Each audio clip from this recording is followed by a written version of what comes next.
2024 లేదా 25లో డిగ్రీ లేదా బీటెక్ చదివారా? సాఫ్ట్వేర్ జాబ్ కోసం ఎదురు చూస్తున్నారా? అయితే కోడ్ జ్ఞాన్ 100 డేస్ కోర్సులో చేరండి, జాబ్ సాధించండి. నమస్తే, వెల్కమ్ టు సుమన్ టీవీ. నేను మీ యాంకర్ సిరి. రైట్ నో మనతో పాటు ఉన్నారు హైకోర్టు అడ్వకేట్ అలగరి రవీంద్రనాథ్ గారు. ప్రతి ఒక్క ఆడపిల్ల పెళ్లి చేసుకున్న తర్వాత అత్తారింటికి వెళ్లాల్సిందే. అత్తారింటికి వెళ్ళిన తర్వాత కోడలుగా తన పాత్ర ఏ విధంగా ఉంటుంది, ఎలా ఉండాలి అని మనకి అమ్మ నేర్పిస్తే చట్ట ప్రకారంగా కోడలికి ఉన్న హక్కులేంటో తెలుసుకోవడం మన బాధ్యత.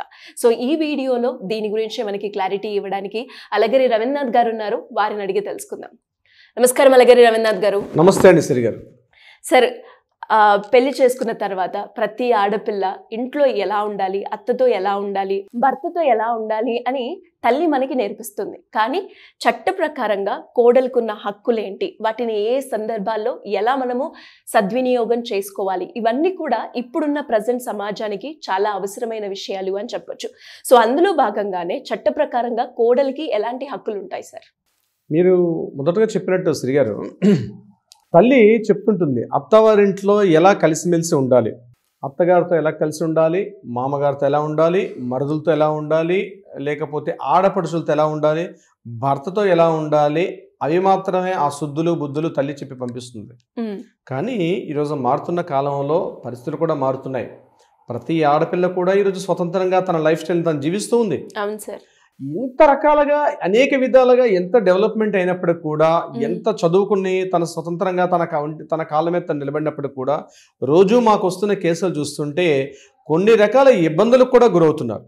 అందుకే ఈరోజు ప్రతి పోలీస్ స్టేషన్లో చూసినట్లయితే అనేక కేసులు గుట్టలుగా పెరిగిపోతున్నాయి. పోలీస్ స్టేషన్కి వెళ్ళడం, కోర్టులకు రావడం, రకరకాల ఇబ్బందులు పడి ఉంటుంటారు. అంటే నేనేమంటానంటే ఒక లెసన్ ఉండాలి. నేను ఏమంటానంటే ఒక పాఠ్యాంశంగా ఒక లెసన్గా ప్రతి లెసన్లో ఉండాలి. చట్టం మీద ఒక అవగాహన కల్పిస్తూ చట్టపరంగా ప్రతి ఒక్కరికి కొన్ని హక్కులు తెలియాలి. ఒక హక్కులు ఏం నేర్పిస్తుంది రాజ్యాంగం ద్వారా, మనకి చట్టం ద్వారా కనిపిస్తుంటే మనకు హక్కులు అన్నవి ప్రతి ఒక్కరూ తెలుసుకుంటేనే సమాజం బాగుండే అవకాశం కూడా ఉంటుంది.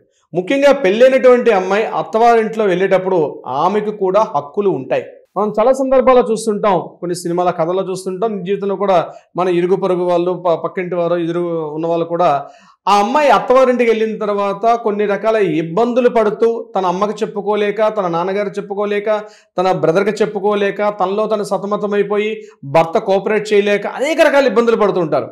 అందుకే నేను ఏమంటానంటే ప్రతి ఒక్కరు ఈ వీడియో చూడండి, ప్రతి ఆడపిల్ల ఈ వీడియో చూడండి, షేర్ చేయండి. అంటే ఆమెకంటూ కనీసంగా కొన్ని హక్కులు ఉంటాయి.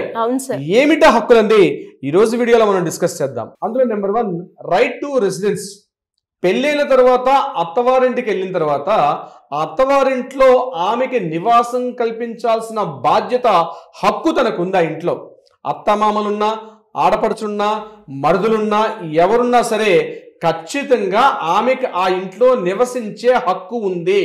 అంటే ఎందుకు నేను చెప్తున్నానంటే, వెళ్ళిన తర్వాత మీరు మాతో కలిసి ఉండొద్దు, మీరు వేరే ఇంటికి వెళ్ళిపోమని చెప్పి అత్తవారు చెప్పినా, మామగారు చెప్పినా, మీరు ఇంట్లో ఉండొద్దని చెప్పి ఎవరైనా పెడితే ఆమె ఇమ్మీడియట్గా లీగల్ ప్రొటెక్షన్ తీసుకునే హక్కు ఉంటుంది. ఎందుకంటే ఆమెకి ఆ ఇంట్లో ఉండే హక్కు ఎప్పుడైతే భర్త తాలిబుట్టు కట్టాడో, ఎప్పుడైతే భర్త నుదుటిపైన జీలకర్ర బెల్లం పెట్టాడో, ఎప్పుడైతే సప్తపదులు తిరిగారో, ఆటోమేటిక్గా ఆ ఇంటి కోడలుగా ఆ ఇంటికి వెళ్ళిన తర్వాత ఆ అమ్మాయికి ఆ ఇంట్లో నివసించే ఫస్ట్ షెల్టర్ అంటారు, దీనికి రెసిడెన్స్ అంటారు. Right to residence. ఏదో చుట్టం చూపుగా అమ్మాయి రాలా ఆ ఇంటికి, చుట్టం చూపుగా అమ్మాయి ఇంటికి వచ్చేది కాదు. ఆ అమ్మాయి ఆ ఇంట్లో ఉండే హక్కు ఉంది. ఎవరు కూడా ఆ అమ్మాయిని ఇంట్లోంచి బయటికి వెళ్ళిపో అని చెప్తే చట్టరీత్యా నేరం. ఇమ్మీడియట్గా అది ఎలా తీసుకోవాలని చెప్తాను. అటువంటి కానీ ఫేస్ చేస్తుంటే ఇది చాలా ఇంపార్టెంట్. ఆమెకి షెల్టర్ వాళ్ళు ప్రొవైడ్ చేయాల్సిందే. అత్త మామలు, ఆడపడుచులు, మరదులు అందరూ ఎవరున్నా, ఒకవేళ జాయింట్ ఫ్యామిలీ ఉన్నా సరే, ఇండివిజువల్గా ఉన్నా సరే, తప్పనిసరిగా ఆ అమ్మాయికి షెల్టర్ ప్రొవైడ్ చేయాల్సిన బాధ్యత భర్తకు ఉంటుంది. అట్ ద సేమ్ టైం వాళ్ళందరి మీద ఉన్నటువంటి ఆ భర్త తరపు కుటుంబ సంబంధికులు అందరి మీద కూడా ఆమెకి రెసిడెంట్ షెల్టర్ ప్రొవైడ్ చేయాల్సిన బాధ్యత ఉంది. Number 2, right to safety. Right to safety అంటే ఆమెకి అక్కడ భద్రత కల్పించాల్సిన బాధ్యత కూడా ఉంది.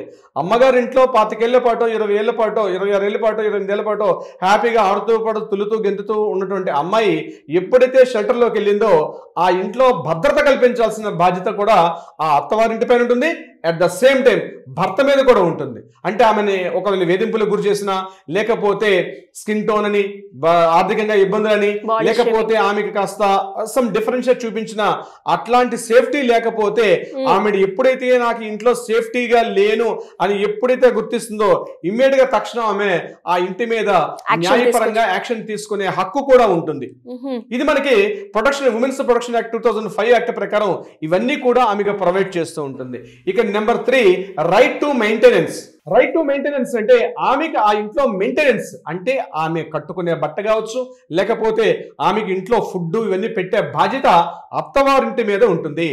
ఈమెను పూర్తిగా ఆ ఇంటిలో ఈమె యొక్క ఆరోగ్యం కావచ్చు, ఆమెకి కావాల్సింది మిగిలిన అన్ని సదుపాయాలు కూడా ఆ ఇంట్లో ఆమెకి మెయింటెనెన్స్ పరంగా చూపించాల్సిన బాధ్యత అత్తవారింటి పైన ఉంటుంది. ఎట్టి పరిస్థితిలో అత్తగారైనా భర్త అయినా వాళ్ళైనా చూడాల్సింది. అక్కడెక్కడైనా డీవియేషన్స్ చేసిన, డిస్క్రిమినేషన్ చేసిన ఇమ్మీడియట్ గా ఆమెకి చట్ట ప్రకారంగా ఆమె కోర్టు ద్వారా కానీ లేదా పోలీస్ స్టేషన్ ద్వారా కానీ ఆమె తన హక్కును మరలా పొందే హక్కు కూడా ఉంటుంది. రైట్ టు మెయింటెనెన్స్ అన్నటువంటి ఒక హక్కు కూడా ఉంటుంది. ఇక right to property. Right to property అంటే ఆమెకి ఆ ఇంటికి స్త్రీధనం ద్వారా ఏమైనా వచ్చిందనుకోండి, అంటే పెళ్ళిలో పెట్టుబడులు పెడతారు, అంటే ఏం చేస్తారు, ఆ అమ్మాయికి స్త్రీధనంగా ఏదైనా గిఫ్ట్లు కానీ, లేకపోతే ఆమెకి గోల్డ్ కానీ బంగారం కానీ ఏదిస్తే తన యొక్క వస్తువులు ఏవైతే ఉన్నాయో స్త్రీధనం ద్వారా ఆమెకి లభించిన వస్తువుల మీద ఆ గోల్డ్ అయినా గోల్డ్ అయినా క్యాష్ అయినా ఏదైనా సరే వాటన్నిటి మీద పూర్తి హక్కు ఆ అమ్మాయికి ఉంటుంది. వీళ్ళు ఈ అమ్మాయిని పెళ్లి వచ్చింది కదా, ఆమె యొక్క ప్రాపర్టీస్ని మేము తీసుకుంటామని, లేదా ఆమెకు వచ్చిన క్యాష్ మేము తీసేసుకుంటామంటే కుదరని పని. ఎట్టి పరిస్థితుల్లో కూడా అటువంటిది ఆ ఇంట్లో జరిగినట్లయితే ఈ డిస్క్రిమినేషన్ అంటే ఈ రకమైనటువంటి ఆవిడ కాస్త వేర్పాటును చూసినట్లయితే ఇమ్మీడియట్ గా కోర్టును కానీ పోలీస్ స్టేషన్ కానీ ఆశ్రయించి తన హక్కును మనలా తను పొందే హక్కు కూడా ఉంటుంది. దీన్ని ఏమంటారు, రైట్ టు ప్రాపర్టీ అంటారు. అది స్త్రీధనం. ఎక్కువగా చాలా సమస్యలు ఎక్కడ వస్తాయంటే ఆమె అత్తవారి నుంచి ఎంతో కొంత గోల్డ్ పెడతారు, అమ్మగారి ఇంట్లో గోల్డ్ పెడతారు, 10 తులాలో 15 తులాలో గోల్డ్ పెడతారు. ఆ గోల్డ్ పట్టుకుని ఇంటికి వెళ్తుంది. ఇమీడియట్ గా ఏం చేస్తుంది, మా ఇంటికి వచ్చిందని చెప్పి ఇమీడియట్ గా అక్కడ ఆడపరచో లేకపోతే అత్తగారు తీసి తమ కష్టంలో పెట్టుకుని మళ్ళీ ఇంటి నుంచి బయటకు ఇంటి నుంచి పని చేస్తారు చాలా మంది. అట్లా గోల్డ్ ఉన్నా సరే, లేకపోతే బంగారం అయినా డబ్బని ఏదైనా సరే రైట్ టు ప్రాపర్టీ స్త్రీధన రూపంగా ఉన్నటువంటి ఏదైతే అమౌంట్ ఉందో దాని మీద చెయ్యి వేసే హక్కు కానీ దాన్ని తీసుకునే హక్కు అత్తవారు సంబంధించిన బంధువులు కానీ భర్తకు కానీ ఎట్టి పరిస్థితిలో కొనలేదు. ఆమెకి కేవలం ఆ అమ్మాయికి ఆ ఇంటికి కోడలుగా ఉన్న వాళ్ళకు మాత్రమే బాధ్యత ఉంటుంది. ఇది రైట్ టు ప్రాపర్టీ అంటారు. ఇక రైట్ టు డిగ్నిటీ అనేటువంటి మరొకటి. రైట్ టు డిగ్నిటీ అంటే ఆమెకు ఒక గౌరవాన్ని కల్పించాలి. అంటే ఇంట్లో ఒక పని మనిషిలానో, లేకపోతే ఇంట్లో ఎవరైనా వచ్చినప్పుడు ఆమె డిస్క్రిమినేషన్ చేస్తూ దూరంగా నెట్టేయడము, లేకపోతే పొద్దున్న లేచి ఇంట్లో బండెడి చాకరీ చేయించడం. ఇప్పుడు మనం 80s లో 90s లో చూసేవాళ్ళం.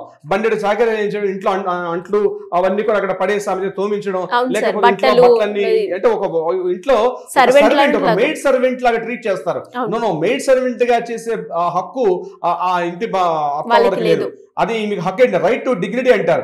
ఆమెకి ఆ కుటుంబంలో ఒక గౌరవాన్ని కల్పిస్తుంది కాబట్టి ఆమెను నీట్గా అంటే గౌరవప్రదంగా చూసుకోవాల్సిన బాధ్యత అత్తవారి పైన భర్త పైన ఉంటుంది. ఇప్పుడు నేను చెప్పే ఇన్ని పాయింట్స్ లో ఏ ఒక్క పాయింట్ లేకపోయినా ఆమె ఎక్కడైనా డిస్క్రిమినేషన్ కానీ, లేకపోతే డీవియేషన్ కానీ, లేకపోతే ఇతరత్ర ఆమె కాస్త నెగ్లిజెన్స్ గురైతే తప్పనిసరిగా ఇమీడియట్ గా దగ్గర ఉన్న పోలీస్ స్టేషన్ సంప్రదించడం, ఒక లెటర్ స్టేట్మెంట్ చేయడం. ఇమీడియట్ గా తను ఏదైతే జరుగుతుందో, చాలా మంది ఏం చేస్తుంటే గొడవపడి అమ్మగారి ఇంటికి వెళ్ళిపోతారు. అలాంటి పని మాత్రం ఎప్పుడూ చేయకండి.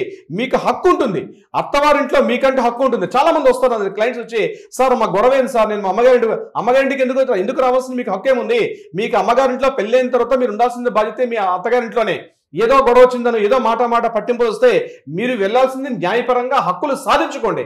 అంతే తెప్పించి పెట్టిబేట సర్దుకొని పిల్లలుంటే పిల్లలను కూడా చంకలో ఉన్న పిల్లలు ఉంటే వాళ్ళు ఎత్తుకుని తిన్నాక అమ్మగారింటికి వస్తే అమ్మగారు ఏం చేస్తారు, వాళ్ళు ఏమి చేసే పరిస్థితి, ఇక్కడికి వచ్చి కేసులు పెట్టబడుతుంది.